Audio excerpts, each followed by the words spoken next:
Hello, I'm Andrew Lipinski. And I'm Keith DeCandido, and we're back in the saddle again for another episode of this, the magical, mystical, marvelous third season of The Chronic Rift. Tonight we'll be talking about the author of such neato comic books as Watchmen, V for Vendetta, Swamp Thing, From Hell, Lost Girls, and all sorts of other neat stuff, Mr. Alan Moore. That will be later on the roundtable discussion, but first. Opportunity to attend a meeting of Legion of New York Cartoonists, and here are a few thoughts from the gathering. I'm drawing a tribute to Walt Kelly, and which doesn't look at all like any of his characters, does it?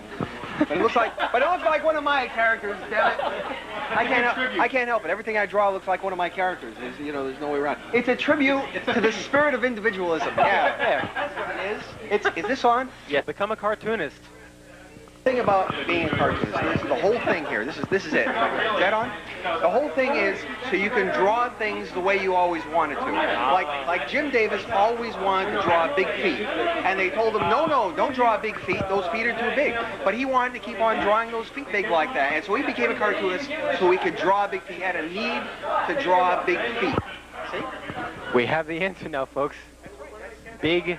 Self-publishing seems to be the big new thing in the comics field. People like Joe Duffy, Colleen Doran, Rick Veitch, tonight's roundtable subject Alan Moore, one of tonight's roundtable guests, Steve Bissett, and lots of others have gone from mainstream success to self-publishing. Also, some people like Dave Sim, Wendy and Richard Pini, and Harvey Pekar have been doing it all along. The most visible new self-publishers are Image Comics, which is run by a bunch of high-profile Marvel artists who left Marvel to get creative control over their own work. It's one of the first collective self-publishing. Alan Moore got his start doing comics in his native England. He was best known for some work he did in Warrior magazine, which included V for Vendetta, a dystopian SF tale, and his update of the 1950s character Marvel Man.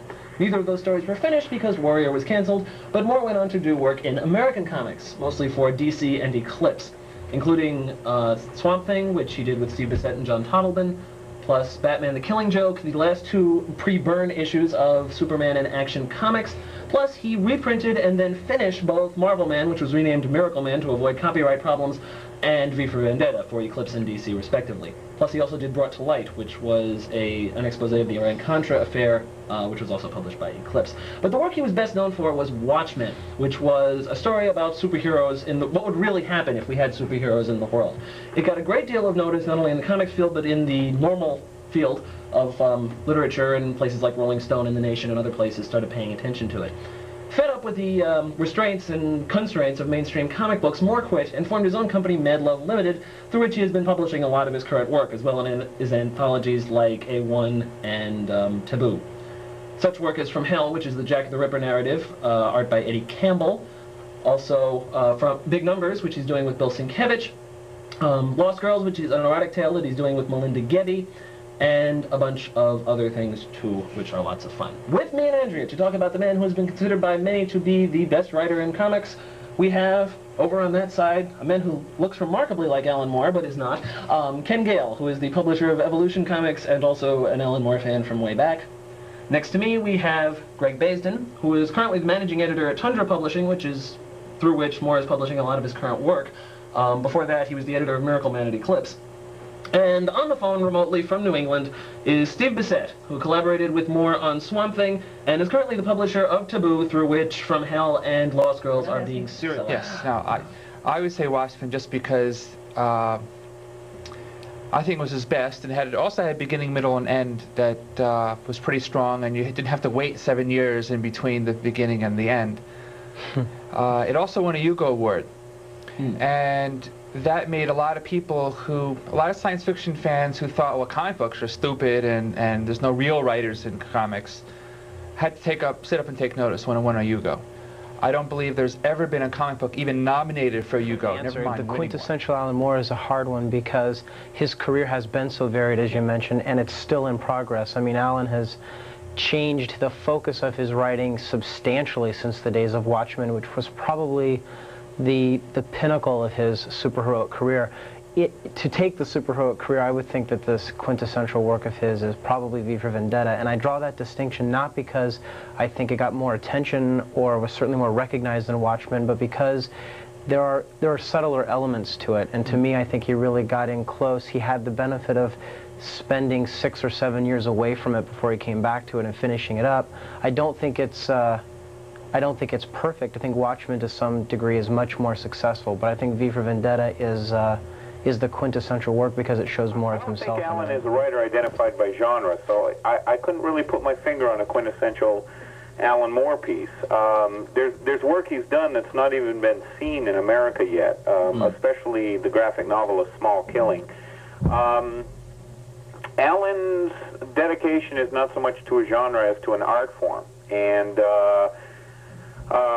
where I might name certain pieces of Alan's as being favorites of mine, I don't think I would go so far as to call it quintessential, because Alan's dedication really is to the art form of comics.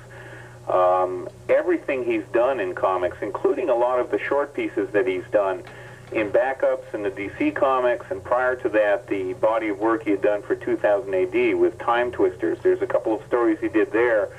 There was one called The Reversible Man, which was about a man living his life backwards. His life begins when he lifts up off the pavement with an ice cream cone, and his life ends as he disappears into the womb of the woman who From Hell, that's something where you don't know what he's doing is necessarily facts, because there's so many different facts and so many of them are conflicting. And it's interesting reading, especially in the accumulated volumes, where you read the appendix at the end, where on the one hand he's giving us something that is factual, and then on the next page he's doing something that he made up completely, but it fits the facts. It's aesthetically pleasing. It all goes together really nicely. Yeah, you look at the fiction and you're really convinced by the stuff that he made up as much as you are by the things that next week we're talking about homosexuality and science fiction. And here's some clips. Last week you saw some clips from our 4th of July party that we held appropriately on the 4th of July. Here's some more. We'll see you next week. Good night. Good night. Adios.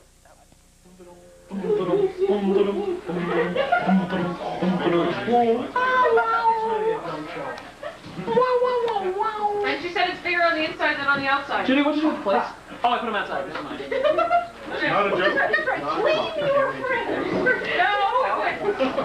Okay, we got more. Be very back, Jesse. I know you would. Yeah, stop. I got that mine.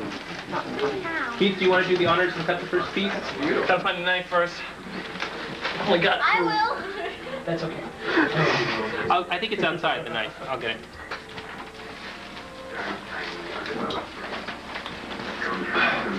This is the woman responsible for that cake. Oh, God.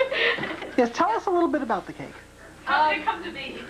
It's small. Yes, it's small. The chameleon circuit is not working.